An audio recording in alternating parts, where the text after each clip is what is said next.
Is that? Oh. Alright. Should probably turn this on. Holy! What is up, Squared Nation? So a lot of people have been asking me to make a video detailing the creative process and the printing process that goes into making all of the custom cards that I produce. And this is going to be that video with about 15 asterisks. There's going to be a lot of catches to this tutorial of how I do this. So a few things to remember. First, if you don't know how to use Photoshop, you should probably just learn how to use Photoshop. I can't teach you how I design all of these cards because I've been using Photoshop for years, I know how to use it, and there's no easy way for me to just be like, this is how you do this, boom, now you can do it. Like, there's no video out there that you can watch that's going to teach you how to do that.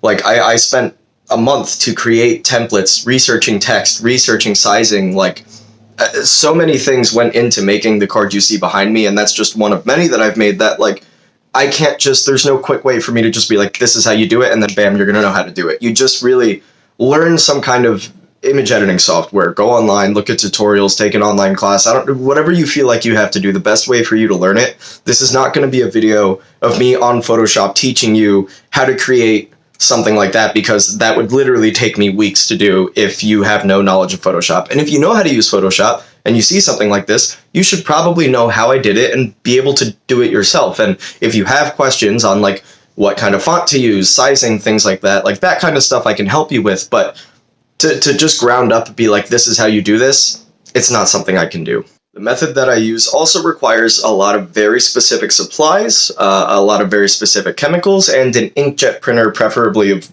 pretty good quality. If you don't have all of those things, I am going to go over them at the start of the tutorial so that you can order anything that you need if you want to make stuff like this. Using all of the methods that I'm going to show you in this video, that card comes out looking like this.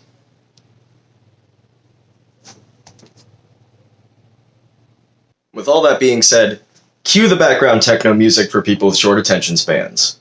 Go.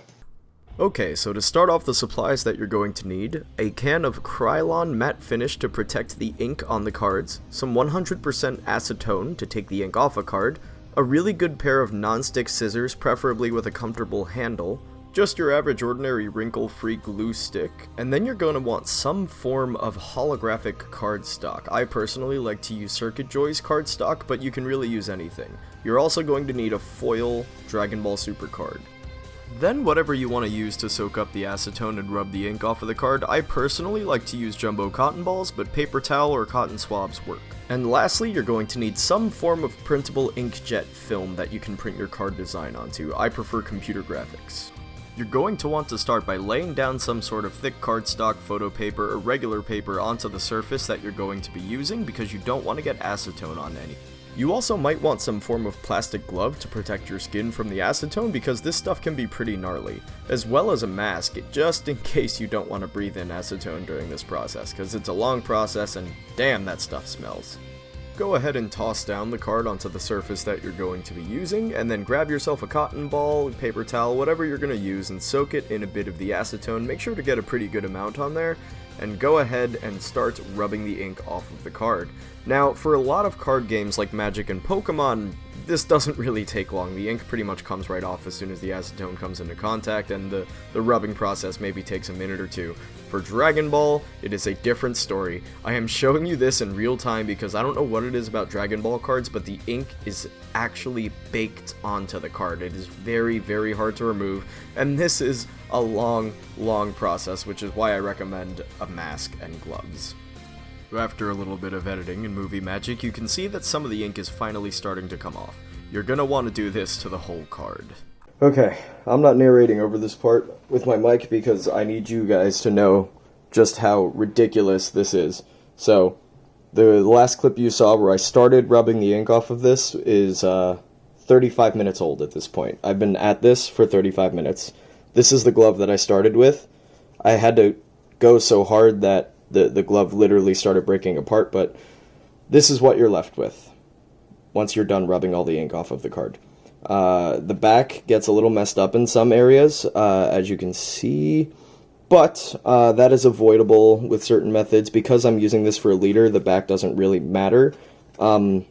This video is like specifically about how I make my leader cards, but yeah, this is what you're left with after rubbing all the ink off.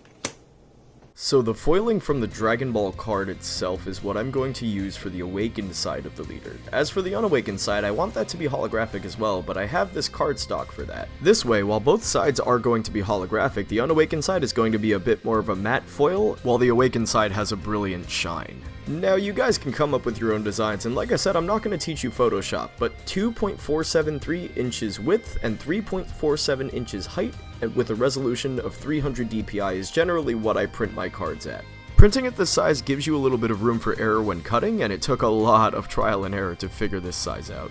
Now, if you're like me and you're using the computer graphics inkjet film, then it'll load into the normal tray of your printer. You want to put the glossy side face down and the matte side face up. The face down side is the side that your printer is going to be printing on.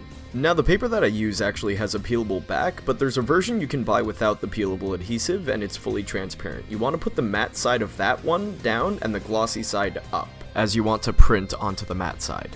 But honestly, I highly recommend that you just get the paper with the peelable adhesive back, because if you don't, you're going to have to use a type of spray adhesive and then thin it out of the card while it dries. The non-peelable paper actually makes for really good test prints because you can lay them onto foil without actually having to stick them just to see how it would look. But as far as actually making the cards with that kind of paper, it's a pain in the ass and like I said, requires spray adhesive and thinning out glue. Now, while I highly recommend messing with your print settings, as every printer is different, to give you the best results, this is how mine come out with highest possible print quality settings and the longest ink drying time. Now I have the design cut out, and the adhesive paper is still on the back. Once you peel that off, the card will become very sticky and a little difficult to work with. Also, make sure you're not touching the front of the card with your fingers, as the oil from your fingers will create fingerprints on the ink. But before we get to that part, it's time to apply 2 very thin coats of matte finish. Like I said earlier in the video, this is going to protect the ink on the front of the card from peeling or rubbing off. Also, it's very important to remember that the cards take a very long time to dry after being printed. Once your 2 thin coats of matte finish have been applied, hopefully outside of your house, you can go ahead and start trying to peel off the adhesive on the back. Now, I'm being very careful because I don't want to get fingerprints or, like I said, skin oil on the front of the card. But once you go to peel the adhesive off, only grab the card by the very corners. Once you put that piece of paper down, you can actually lay the non-adhesive part of the card right on top of it so that you can see. Now, you can probably see where this is going. I'm not going to be able to do this part on camera because it takes so much accuracy, but you want to very lightly touch the corners of the card and then as accurately as you can apply the foil end of the card that you rubbed off. You want to really get in close when you're laying the card down and make as little contact as possible when you're trying to line it up. Then, when you think you have it as accurate as you can, you place the card down, and you only get one shot. Then you go ahead and turn it over and hope for the best. And I gotta say, this one turned out beautifully. Now we're gonna go ahead and do the unawakened side, except this is going to be much easier because we have much more foil paper to work with and you can't really mess it up. So it's the same as last time. You go ahead and peel the back off. Like I said, really only touch the corners. You don't want to get fingerprints on anything, even the back, because your fingerprints will sink into the adhesive. Place the card on top so that you can see through the white paper, and then go ahead and take the cardstock and just rub off any fingerprints you might have gotten onto it while you were handling it, and then just place it onto the card. Like I said, you have a pretty huge margin of error, so it's pretty difficult to mess this part up. Now, something I didn't mention earlier is it's not a bad idea to kind of smooth things out like you see me doing here, so that the adhesive doesn't really show through the card at all. And there we go. Boom. You have your still foil, but less dazzling unawakened side.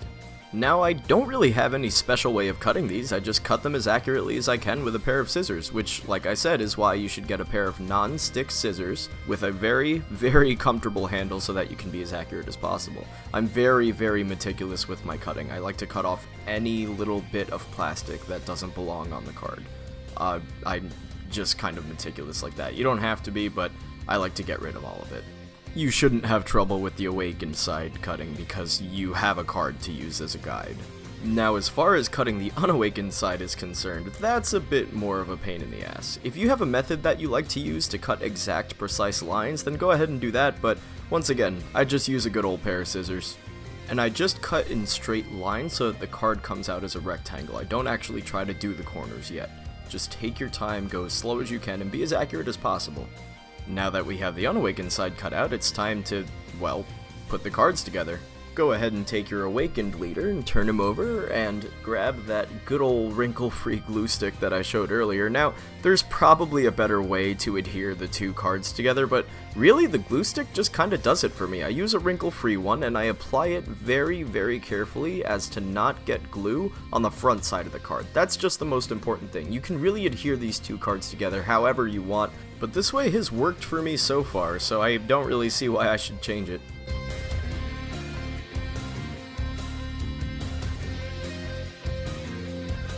Now that that's all done, go ahead and take your unawakened leader, and what I like to do is try to line up the tops of the card, because that's usually where the most accurate cut is. So just line it up and then press it in. Try not to get too many fingerprints on the art or the ink, but do your best to line them up. And then as you can see, when one side and the top are lined up perfectly, there's going to be just a little bit of excess. That is good. We can cut that off and then the card will be the perfect size. And after everything, this should be your result, and I gotta say, this leader looks fantastic. Now, I mean, if you really want to be meticulous, you can get sanding paper, or even do what I do. I take a little X-Acto blade and I just kind of use it to thin out the edges, just to make sure it's as accurate as possible. But once again, that's just being extra. Now, while these are real cards and they're good quality, I like to put them in a plastic perfect fit snap case. This is an Ultra Pro mini snap. They're fairly cheap. They fit inside any Ultra Pro deck box or anything, so it won't make the leader unable to be stored properly. And it just protects the leader, makes it look cool. It just overall is a really good investment. So like I said, while you don't need one of these, I put all of my leaders inside one. So now you all have a pretty good idea of how I make all of the cards that I'm always posting on the groups and whatnot. It's a really long pain in the ass process, especially the acetone part, and a lot of stuff is really easy to mess up, and if you mess up some of the stuff, you just have to kind of throw the card out and start from scratch. I have a graveyard of cards down in a cubby down here. That's just a bunch of cards that I fucked up, and they're, you know, kind of forever just going to be there as reminders of, this is where you messed this up, you applied too much adhesive here, you didn't smooth out the glue enough here. There's a lot of things that can go wrong, and it's a hard process to learn, and it's a long process to learn, like Photoshop and all that stuff, but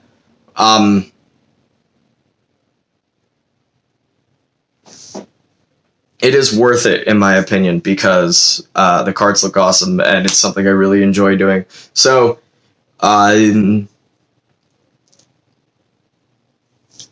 if you enjoyed this video, please rate it 5 stars, and subscribe to my, what is it, OnlyFans today? Or is that porn? Is that porn? That might be porn. I'm just gonna stop.